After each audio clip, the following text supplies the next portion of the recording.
Ushtria ruse ka rrethuar Ukrainën në 3 anë. Kremlini i mohon planet për pushtim, por perëndimi thotë se rreziku është real dhe i afërt. A mund t'i ndalet turri Rusisë? Shikues të nderuar, përshëndetje, mirë se vini në edicionin e ri të Ekspozes, magazinës së përjavshme televizive të radios Evropa e Lirë. Unë jam Valona Tela. Janë bërë gati 8 vjetë prej se Rusia ka ndërhyrë në Ukrainë dhe ka aneksuar gadishullin e Krimes, gjë që ka nxitur një sër sanksionesh ndërkombëtare kundër saj.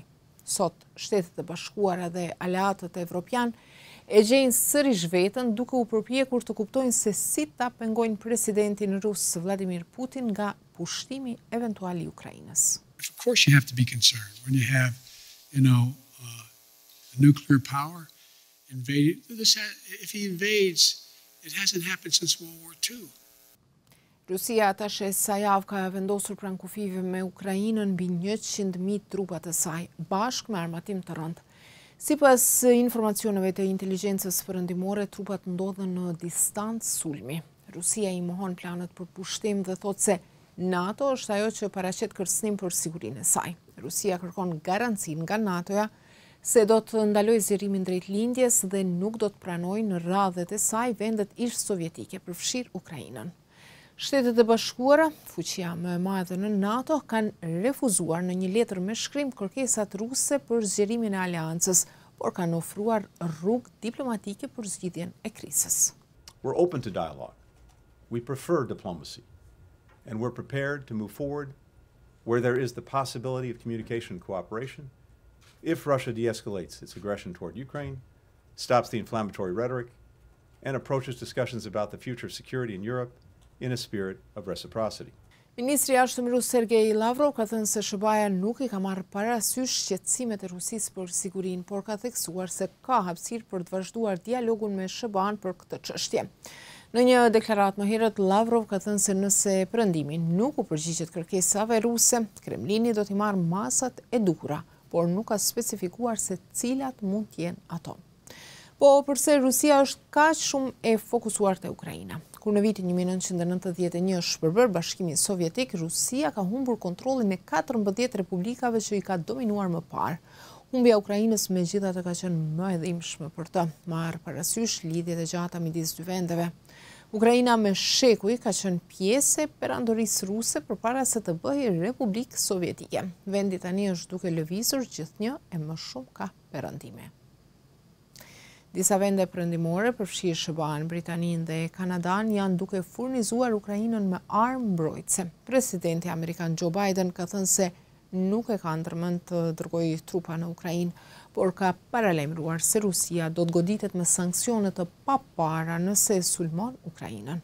Gjashëm kanë paralajmëruar edhe disa aleat evropian të SBA-s. Dikush mund të vërë në dyshim efektivitetin e sanksioneve, marrë parasysh se Rusia është përballur me masat e tilla dhe pas aneksimit të Krimes dhe pas nxitjes së konfliktit separatist në lindje të Ukrainës, dhe këto sanksione nuk e kanë penguar të shkaktojë krizën e tanishme. Megjithatë, kanë pasur ndikim në ekonominë ruse. Sipas një analize të Këshillit Atlantik, ekonomia ruse nga viti 2014 është rritur mesatarisht për 0.3% në vit, ndërsa mesatarja globale ka qenë 2.3% në vit. Ekspertët thonë se duhet të ketë unitet dhe koordinim më të madh nëse paraqitet nevoja për sanksione të reja. Sipas tyre, Rusia vërtet mund të goditet rënd. Olga Oleker, drejtore e programit për Evropën dhe Azinë Qendrore pranë grupit ndërkombëtar të krizave, ka folur për Ekspozen. We're talking about sanctions that really would do a tremendous amount of harm to the Russian economy, mostly to the Russian people. If you remove people's access to dollar accounts, right? Lots of Russians hold their money in dollars. Lots of Russian firms operate in dollars. It's really, and that's something that U.S. President Biden mentioned in remarks recently.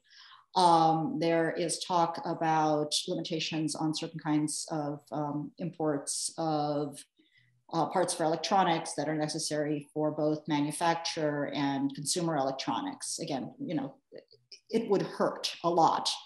Duke folur për Ekspozen, Sara Pagum nga Këshilli Gjerman për marrëdhënie me jashtë Thotë se duhet goditur aty ku dhemb. Si cakt të sanksioneve, ajo përmend transaksionet financiare, bankat, eksportet dhe teknologjinë e mbrojtjes. We have seen in 2013, 2014 that many Europeans and also Americans overestimated the political logic or overestimated the economic logic over the political, meaning they thought that Russia would not act militarily in Ukraine because the cost would be too high. And I do see a risk that this kind of perception on the Russian rationale just repeats itself now. So I'm not 100% sure if sanctions really can deter Russia, but if they're designed carefully, they really can have a huge impact on the Russian economy, especially, and also on the Russian financial system.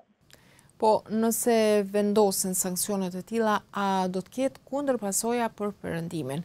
Për ekspozim përgjigjet Konstance Stelzen-Müller, eksperte e politikave të sigurisë në Institutin Brookings në Washington. Yes, the Russians can leave us cold in the winter if they turn off the gas taps.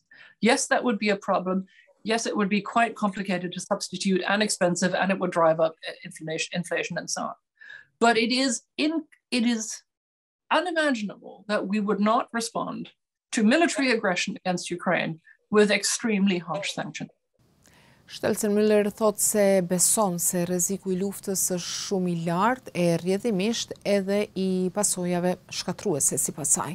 Siç thotë ajo, presidenti rus Vladimir Putin mund ta ketë humbur lidhjen me realitetin. I suspect that he is in a situation much like Milošević was in Serbia. Obsessed with historical grudges, obsessed with resentment and a need for revenge, not really able to read his Western counterparts, and no longer surrounded by people who have the courage to give him advice that he doesn't like to hear. Mm-hmm. And that is what, in the end, brought Milošević in front of a war crimes tribunal. It unfortunately took almost a decade long of civil war in Yugoslavia and the deaths of hundreds and thousands of people. So I hope that Western leaders are making it very clear to Putin what the price for the Kremlin and for him personally will be. Presidenti I Shteteve të Bashkuara Joe Biden ka shprehur shqetësimin se pushtimi eventual I Ukrainës edhe mund të dalë jashtë kontrollit dhe të shtrihet në vendet e NATO-s që janë në kufi. NATO-ja ka rreth 4.000 trupa në batalione shumë kombëshe në Estoni, Lituani, Letoni dhe Poloni. I'm very concerned that this could end up being, look, the only war that's worse than one that's intended is one that's unintended. And what I'm concerned about is this could get out of hand, very easily get out of hand. Do të ishte jo racionale për Rusisë nëse do të lejonte që pushtimi eventual I Ukrainës të rrëshqiste edhe në vende të tjera të Evropës, thotë Konstance Stelzen-Müller nga Instituti Brookings. That the Russians would have to be completely out of their minds to take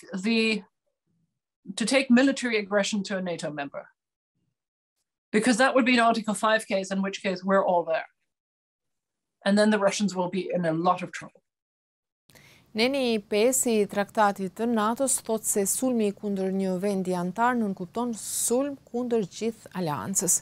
NATO-ja u është përgjigjur gjithashtu me shkrim kërkesave të Rusisë. Sekretari I përgjithshëm Jens Stoltenberg nuk ka dhënë shumë detaje, por ka thënë se beson në zgjidhje politike të krizës. Megjithatë ka theksuar se aleatët mbeten të përgatitur për më të keqen. NATO firmly believes that tensions and disagreements must be resolved through dialogue and diplomacy, not through force or the threat of force. Në gjithë këtë vorbull ngjarjesh, deklaratash e paralajmërimesh nga vetë Kievi, që është cak I dikujt e shqetësimit të tjerëve, vijnë thirrje kundër panikut. Mbrojeni trupin tuaj nga viruset, trurin nga gënjeshtrat dhe zemrën nga paniku, ka thënë presidenti Ukrainas Volodymyr Zelensky në një mesazh drejtuar popullit më 25 janar. Shikues të nderuar, kaq për këtë edicion të ekspozes për të rejat e fundit nga kriza Rusi-Ukrainë, por edhe për të tjera na përcjellni në faqen tonë në internet në adresën evropaelir.org, si dhe në rrjetet sociale Facebook, Twitter, Instagram dhe YouTube. Faleminderit që na ndoqët, bashkë takohemi të premten e ardhshme.